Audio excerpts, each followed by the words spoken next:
नमस्कार, न्यूज 18 आप देख रहे हैं। मैं हूं आपके साथ में अमनदीप। 22 अप्रैल यानी आज ही का वो दिन था, आज ही की वो तारीख थी जब पहलगांव में आतंकियों ने 26 नागरिकों की हत्या की थी।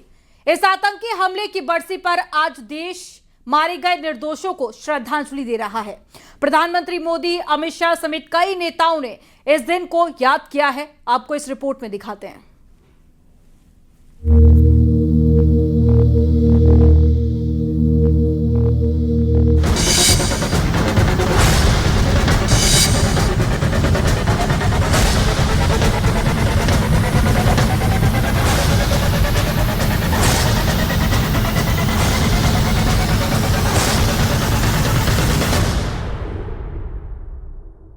बाईस अप्रैल का वो काला दिन जब जम्मू कश्मीर के पहलगाम में दहशतगर्दों ने 26 पर्यटकों की हत्या कर दी थी। एक साल बाद अब भी वो दर्द देश के भीतर है। आज भी देश गुस्से में है। जब आतंकियों ने पहलगाम के वेस्टर्न वैली में खून बहाया था, पहलगाम आतंकी हमले की पहली बरसी पर पीएम मोदी ने पहलगाम के निर्दोषों को याद किया। पिछले साल इसी दिन पहलगाम में हुए भयावह आतंकी हमले में जान गंवाने वाले निर्दोष लोगों को कभी भुलाया नहीं जा सकेगा। मेरी संवेदनाएं शोक संतृप्त परिवारों के साथ हैं जो इस दुख से उबरने की कोशिश कर रहे हैं। एक राष्ट्र के रूप में हम शोक और दृढ़ संकल्प में एकजुट हैं। भारत आतंकवाद के किसी भी रूप के आगे कभी नहीं झुकेगा। आतंकवादियों के घिनौने मंसूबे कभी सफल नहीं होंगे। पहलगाम आतंकी हमले की पहली बरसी पर गृह मंत्री अमित शाह ने जान गंवाने वाले निर्दोष लोगों को श्रद्धांजलि दी। साथ ही सभी भारतीयों से एकजुट होकर आतंकवाद से लड़ने और उसे हराने का आह्वान किया। आज के दिन हम पिछले साल पहलगाम में हुए भयावह आतंकी हमले में जान गंवाने वाले निर्दोष लोगों को श्रद्धापूर्वक याद करते हैं। अपनों को खोने का दुख और पीड़ा आज भी हर भारतीय के हृदय में बसी है। आतंकवाद मानवता का सबसे बड़ा दुश्मन है, जिसके खिलाफ हमें एकजुट होकर लड़ना और उसे पराजित करना होगा। भारत आतंकवाद और उसे पनाह देने वालों के प्रति अपनी शून्य सहिष्णुता नीति को जारी रखेगा। पहलगाम हमले के बदला लेने के लिए चलाए गए ऑपरेशन सिंदूर को लेकर रक्षा मंत्री राजनाथ सिंह का बड़ा बयान सामने आया। राजनाथ सिंह ने साफ संदेश देते हुए कहा कि भारत शांति चाहता है। उन्होंने कहा कि जब जब जरूरत पड़ी भारतीय सेना ने जवाब देना भी अच्छे से जानती है। भारत ने कभी किसी पर हमला नहीं किया, लेकिन अगर कोई पड़ोसी तनाव बढ़ाएगा तो जवाब भी उसी भाषा में मिलेगा। भारत ने आज तक, भारत की हिस्ट्री उठाकर देख ले कोई, आज तक भारत ने दुनिया के किसी देश पर अपनी तरफ से आक्रमण नहीं किया। जो ताकतवर होता है वो जल्दी किसी के ऊपर आक्रमण करता भी नहीं है। लेकिन यह है कि यदि अब किसी पड़ोसी ने कोई छेड़छाड़ करने की कोशिश की तो डॉट डॉट डॉट।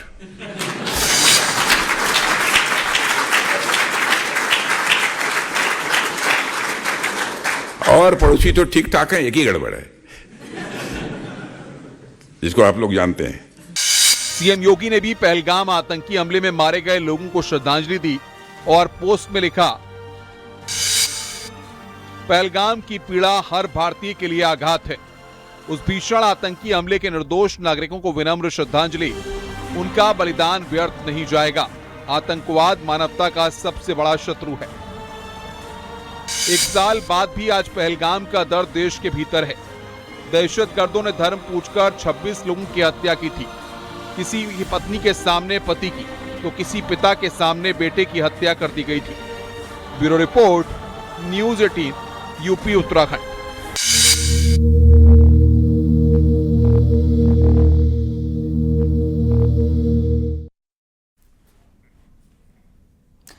22 अप्रैल का वो खूनी दिन जब कश्मीर का खूबसूरत पहलगाम गोलियों की तड़तड़ाहट से गूंज उठा था। लश्कर के आतंकियों ने निहत्थे पर्यटकों को मौत के घाट उतार दिया। पूरे देश का खून खौल रहा था और सेना को हर हाल में हिसाब चाहिए था। इसके बाद में शुरू हुआ कश्मीर के इतिहास का सबसे खौफनाक हंटिंग मिशन। 90 दिन की अथक तलाश, घने जंगलों में 250 किलोमीटर की ट्रैकिंग और पैरा कमांडोज की वो 10 घंटे की गुप्त चढ़ाई, जिसमें भारतीय सेना ने पाताल में छिपकर बैठे कातिलों को ढूंढ निकाला और उनके अंजाम तक पहुंचाया। क्या थी ऑपरेशन महादेव की इनसाइड स्टोरी, आपको इस रिपोर्ट में दिखाते हैं।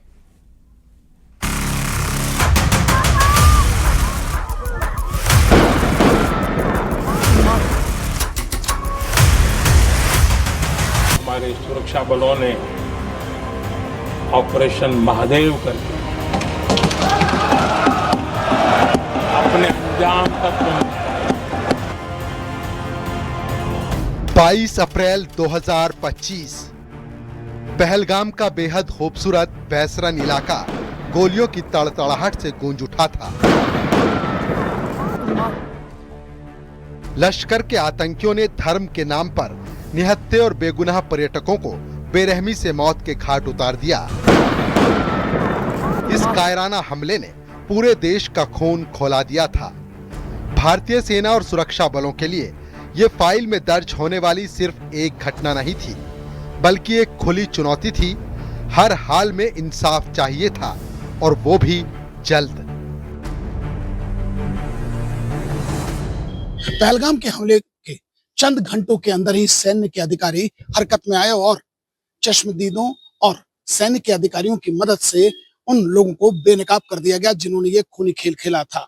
वहीं सर्विलांस की भी मदद ली गई और मुखबरों की सूचना पर यह बात तय हुई कि ये पाकिस्तानी थे और लश्कर तौयबा के थे। इन तीनों को पहचान जहां हुई, इसमें जिब्रान के नाम सबसे पहले आया, तो वहीं हमजा और इसके अलावा एक भाईजान भी मौजूद था। यहीं से शंखनाद हुआ ऑपरेशन महादेव का। ये कश्मीर के इतिहास में हालिया वक्त के सबसे लंबे और खतरनाक ऑपरेशंस में से एक था। सबसे पहला काम था घाटी से भागने के सभी रास्तों को ब्लॉक करना। सेना, पुलिस और खुफिया एजेंसियों ने बिसात बिछा दी थी। आतंकी अपनी चाल बदल रहे थे, लेकिन सुरक्षा बलों की रणनीति उनसे 2 कदम आगे चल रही थी।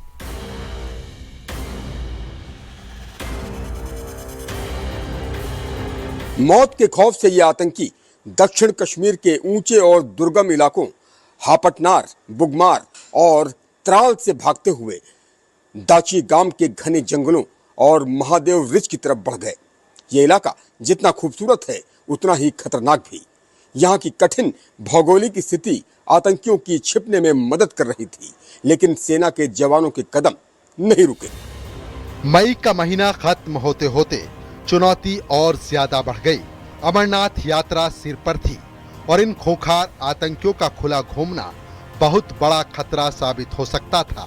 खतरे की गंभीरता को देखते हुए गेम में एंट्री हुई सेना की सबसे घातक यूनिट पैरा स्पेशल फोर्सेस की। अब ये सिर्फ तलाशी अभियान नहीं था, बल्कि एक फुल प्रूफ हंटिंग मिशन बन चुका था। ऑपरेशन के शुरुआती चरण में ही ये साफ हो गया कि आतंकवादी घने जंगलों और ऊंची पहाड़ी क्षेत्रों का सहारा लेकर बचने की कोशिश कर रहे हैं। ये ऑपरेशन आधुनिक तकनीक और धैर्य का अनूठा संगम था, जिसमें 300 वर्ग किलोमीटर क्षेत्र के लिदवास, हरवान और दाची गांव में मजबूत घेराबंदी की गई। आतंकियों को लगा कि घना जंगल उनका कवच बनेगा, जबकि भारतीय सेना के कमांडोज ने 10 जुलाई तक उन्हें दाची गांव के 25 वर्ग किलोमीटर क्षेत्र में ही समेट दिया। 10 जुलाई को खुफिया एजेंसियों को आतंकियों की सटीक लोकेशन का सुराग मिला। ऑपरेशन महादेव अब अपने आखिरी और सबसे निर्णायक मोड़ पर पहुंच चुका था। लिडवास, हरवन और दाची गांव में एक साथ फुल प्रूफ घेराबंदी की गई। आतंकियों को एक छोटे से इलाके में पूरी तरह लॉक कर दिया गया। लगभग 250 किलोमीटर तक आतंकियों को खदेड़ने के बाद और लगभग 3 महीने दिन रात अथक प्रयास के बाद 28 जुलाई 2025 का वो दिन आया। पैरा एसटीएफ की एक हिट टीम ने बेहद खतरनाक और दुर्गम पहाड़ी के रास्ते करीब 10 घंटे तक पैदल चल के 3 किलोमीटर का फासला तय किया। यह आतंकियों के लिए एक सरप्राइज अटैक था। आतंकियों को भागने का भी मौका नहीं दिया। पैरा कमांडोज ने आतंकियों को मौके पर ढेर कर दिया। बैसरन में बहे बेगुनाहों के खून का हिसाब पूरा हो चुका था। ऑपरेशन महादेव सिर्फ एक एनकाउंटर नहीं, बल्कि भारतीय सेना के उस जज्बे की कहानी है जो कहता है, तुम पाताल में भी छिप जाओ, हम तुम्हें ढूंढ निकालेंगे। इस ऑपरेशन ने एक बार फिर जनता का विश्वास मजबूत किया और ये कड़ा संदेश दिया कि आतंक फैलाने वालों के लिए भारत में कोई रहम नहीं है। उन्हें हर हाल में उनके अंजाम तक पहुंचाया जाएगा। Bureau report, news 18।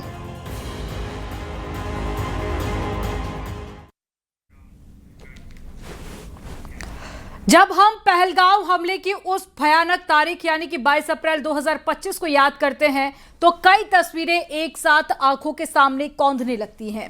गोलियों की आवाज, भागते लोग और डर से सिहरता हुआ वो सन्नाटा। इन्हीं तस्वीरों के बीच एक और कहानी छुपी है उन घुड़सवारों की जो उस दिन सिर्फ सवारी नहीं करा रहे थे बल्कि जिंदगी और मौत के बीच में खड़े थे। लेकिन अब 1 साल बाद उनके जीवन में क्या बदला है, आपको इस रिपोर्ट में दिखाते हैं।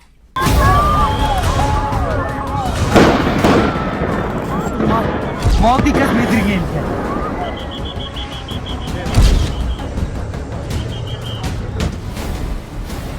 22 अप्रैल 2025 दोपहर 1:50 पहलगाम, जम्मू कश्मीर।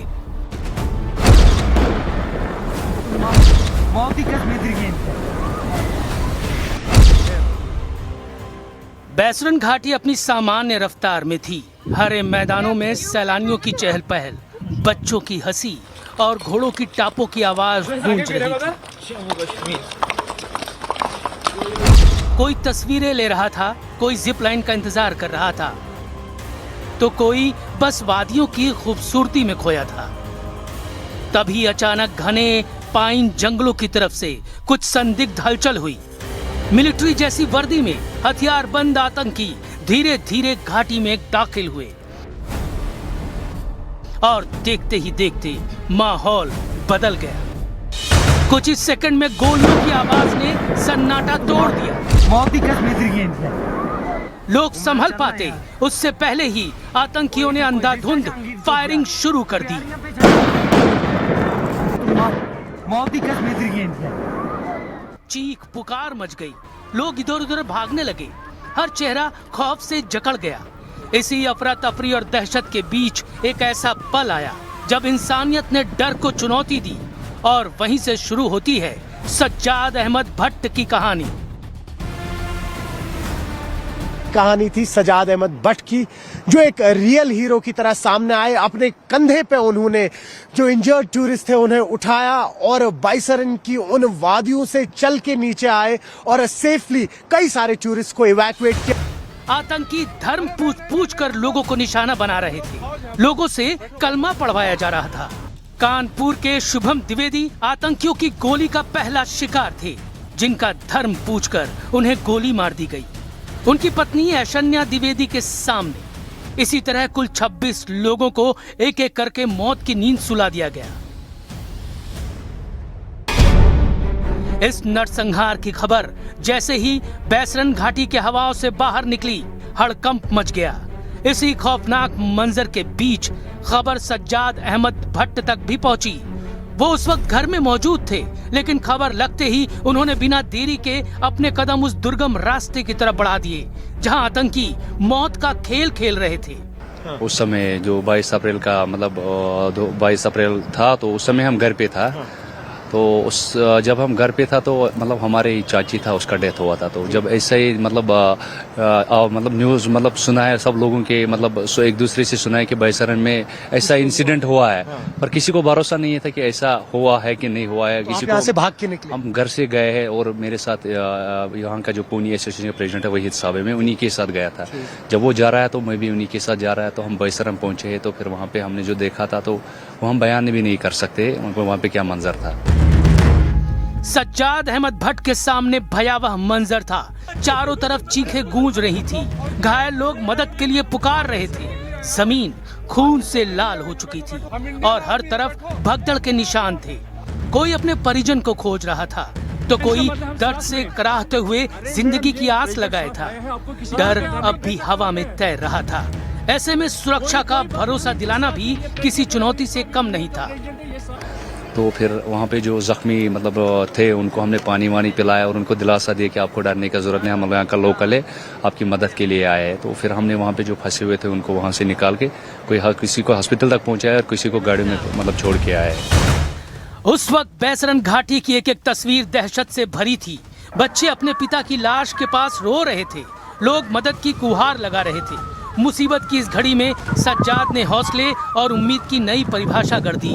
उन्होंने घायलों को अपनी पीठ पर लाद कर सुरक्षित ठिकानों तक पहुंचाया। जो वहाँ पे मैंने वो बच्चे, उनका माँ और वहाँ पे था वो उनका फादर का डेथ हुआ था, जो बच्चे थे वो उन्हीं के बच्चा जो था उनके चेस्ट पे था, पापा उनका फादर के चेस्ट पे था और उनका वाइफ जो उसके मतलब इर्द गिर्द घूम रहा था। तो हमने उनको उठाया, बोला कि आप यहाँ से निकलो, अभी जगह सेफ नहीं है, हम आपको हॉस्पिटल तक पहुँचेंगे। वो नहीं मार रहा है वहाँ से जाएंगे, बोला हमारा पापा का डेड बॉडी है यहाँ पे। हमने बोला नहीं, अभी सिक्योरिटी आ रहा है, वो आपको दे देगी इसका डेड बॉडी, अभी आप यहाँ से निकलो, क्योंकि अभी टाइम नहीं है, मतलब जगह भी ऐसा नहीं है कि यहाँ पे सेफ है, यहाँ पे भी कुछ भी हो सकता है, अभी ऐसा हादसा हुआ है तो आप यहाँ से निकलो।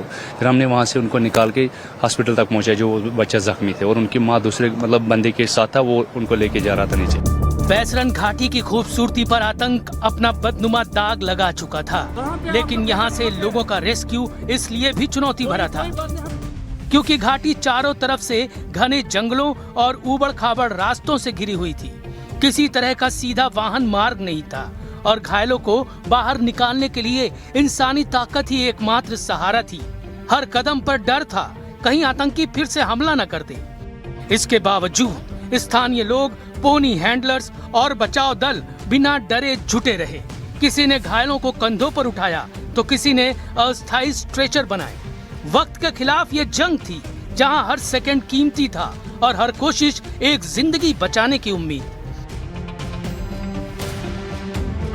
बहुत सारे बाद में जो बहुत सारे मतलब एटीवी वाले आए थे, बाकी जो ड्राइवर साहबान वो भी आए थे और जिनके पास गाड़ी नहीं था उनको जो यहाँ के ये कार एसोसिएशन है उनके जो वहाँ के प्रेसिडेंट है उनने उनको गाड़ी दी गई, जिनका श्रीनगर में होटल है उनको वहाँ पे होटल में छोड़ के आया है।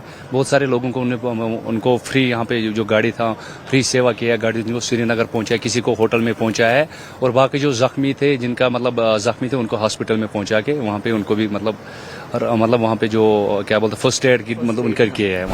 26/11 के आतंकी हमले के बाद ये हमला देश की चेतना को झकझोर देने वाला था।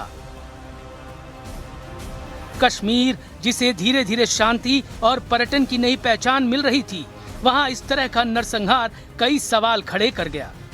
सुरक्षा व्यवस्था, खुफिया तंत्र और आतंकियों की नई रणनीति, सब कुछ जांच के दायरे में आ गया। इस हमले ने ये भी दिखाया कि आतंक अब सिर्फ सीमाओं तक सीमित नहीं रहा, बल्कि आम लोगों, उनकी खुशियों को निशाना बना रहा है। लेकिन इसी अंधेरे के बीच सज्जाद जैसे लोगों की कहानियां उम्मीद की रोशनी बनकर सामने आई।